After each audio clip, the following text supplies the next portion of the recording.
The midnight caller. Lena had always been a light sleeper, but living alone in her small suburban house made every creak and whisper of the night seem amplified. It started with the phone calls. Always at midnight, always the same deep, distorted voice asking for someone named Emily. At first, Lena thought it was a wrong number, a harmless mistake. But when the calls persisted, every night at the same time, she began to feel a growing sense of unease. She changed her number, but the calls continued, as if the caller knew her every move. One night, the voice was different. Instead of asking for Emily, it simply said, "I'm closer than you think." Panic gripped her, and she called the police. They traced the call, but the result left her more terrified than ever. The calls were coming from her own home. Determined to find out what was happening, Lena searched every inch of her house, but nothing seemed out of place. That night, she unplugged the phone, thinking it would finally give her some peace. But at midnight, the phone rang again, even though it was disconnected. Trembling, she picked it up, and the voice whispered, "I'm in the house." Lena ran to the front door, but it wouldn't budge. The windows were locked from the inside, and she was trapped. The voice continued to speak, closer now, as if it were right behind her. "You can't escape me, Emily," it said, and for the first time, Lena realized the voice wasn't speaking to her. As she backed into a corner, her mind raced. Who was Emily? Why was this happening? She didn't have time to think. The lights flickered, and the air grew cold. A shadow moved across the room, taking shape, forming into something human. It was a woman, her eyes hollow and her face twisted in pain. "You took everything from me," the figure hissed. "And now you'll suffer as I did." Lena tried to scream, but no sound came out. The figure reached out, its cold hand brushing against Lena's skin. The touch was like ice, paralyzing her with fear. She could feel the life draining out of her, as if the figure was feeding on her very soul. In a final act of desperation, Lena whispered, "I'm not Emily." The figure paused, its hollow eyes staring deep into hers. "Then who are you?" it demanded, its voice a chilling echo. Before Lena could answer, the figure dissolved into a mist, leaving behind only the lingering scent of decay. The door suddenly unlocked, and the lights returned to normal.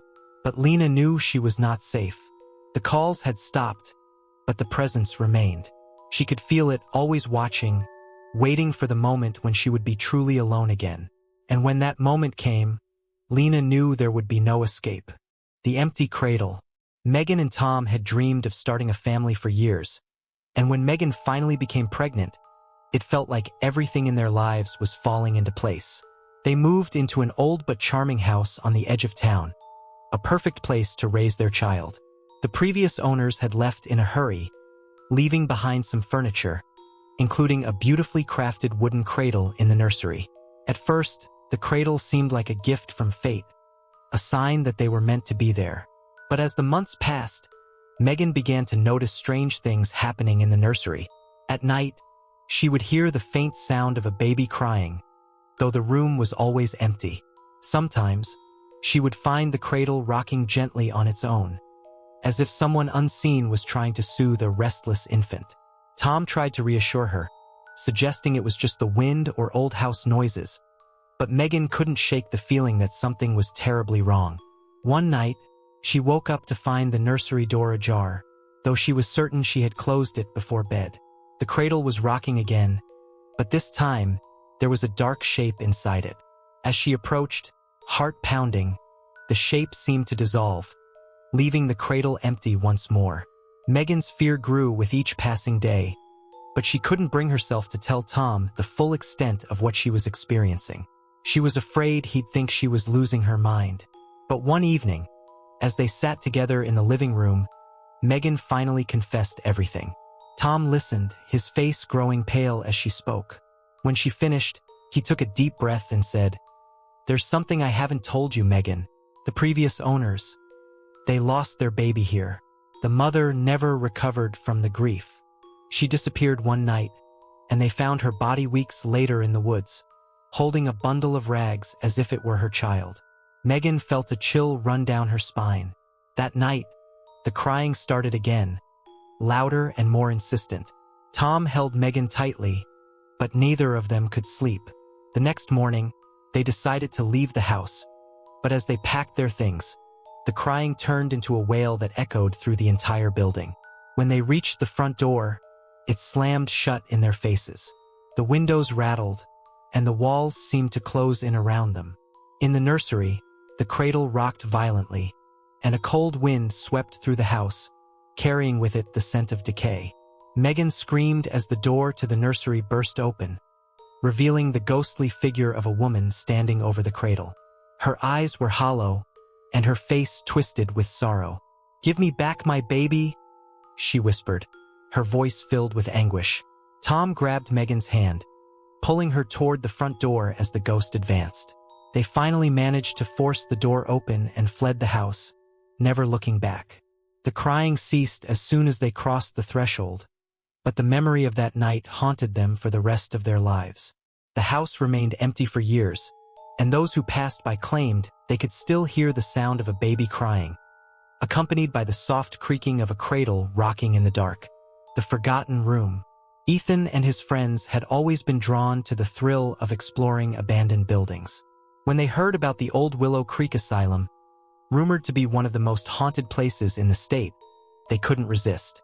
The asylum had been shut down decades ago after a mysterious fire that claimed the lives of several patients and staff members.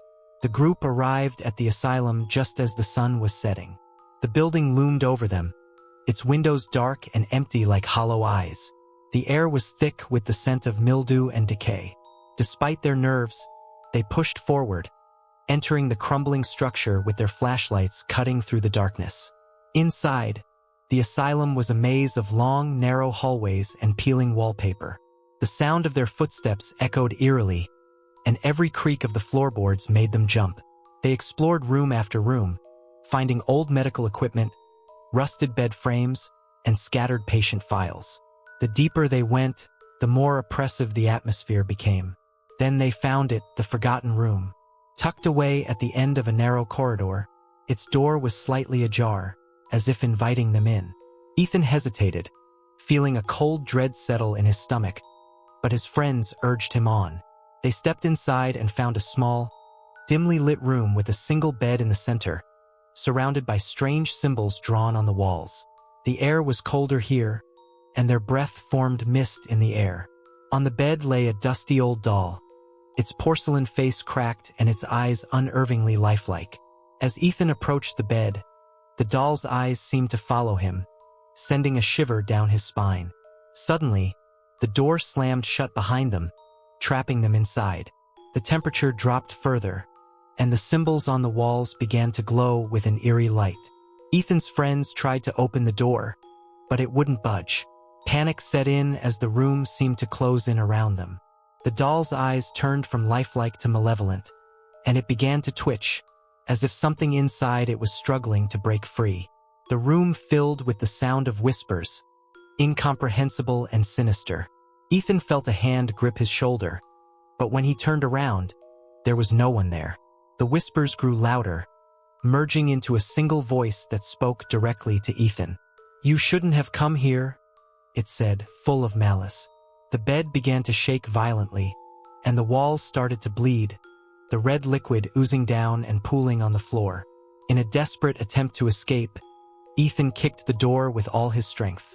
It finally gave way, and they stumbled out into the hallway, gasping for breath. The whispers followed them, echoing down the corridor as they ran for the exit. The asylum seemed to come alive around them, doors slamming, shadows moving, and the very walls groaning as if the building itself was trying to keep them inside. They burst out into the night, not stopping until they reached their car. As they drove away, Ethan looked back at the asylum, its dark silhouette vanishing into the distance. He swore he could still hear the whispers, fading into the night, and see the doll's eyes, watching them as they fled. None of them spoke about what happened in the forgotten room, but they all knew they would never forget it. The asylum remained abandoned, its secrets locked away, waiting for the next group of thrill-seekers to dare to enter. The Vanishing Act. Aiden had always been fascinated by magic, ever since he was a child. As he grew older, he became a skilled magician, performing in small theaters and local clubs. But despite his talent, he could never quite break into the big leagues.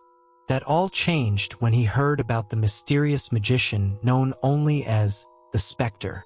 The Spectre was a legend in the world of magic, a performer who appeared out of nowhere, dazzled audiences with impossible tricks, and then vanished without a trace. No one knew his real name, where he came from, or even if he was still alive.